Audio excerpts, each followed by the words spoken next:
Tanya O'Rourke. President Barack Obama arrives in Columbus in just over an hour. He's going to talk about school building modernization as part of his American Jobs Act. 9 News reporter Tom McKee is live in Ohio's Capitol with a preview of the president's visit. Hi, Tom. Well, good afternoon, Tanya. Of course, Mr. Obama is going to be speaking here at the Fort Hays Arts and Academic High School in Northwest Columbus. Of course, the Jobs Act would cost about $450 billion, but $25 billion of that is earmarked for upgrades and renovations to about 35,000 schools across the country.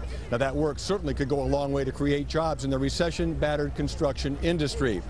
Now, the president's plan provides $985 million for Ohio, with $61 million designated for the Cincinnati Public Schools. That money has to be spent by the end of September 2013, but it can't go for new construction.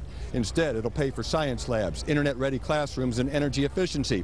And not surprisingly, there's division along party lines of this plan's worthiness right now.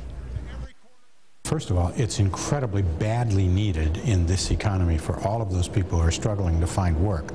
I initially thought that given the position the Republicans have been taking on everything else, that there was no hope. But there have been some signs that at least some of the Republicans are listening, and maybe a good portion of this just might be possible. Well, a lot of Republicans are skeptical right now because it just looks like more of the same, and that is government debt spending.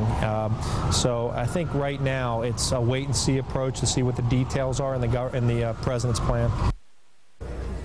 Now, the White House says the average American school building is 40 years old, with a backlog of $270 billion in deferred maintenance. Energy costs alone are $6 billion, more than the cost of providing computers or textbooks.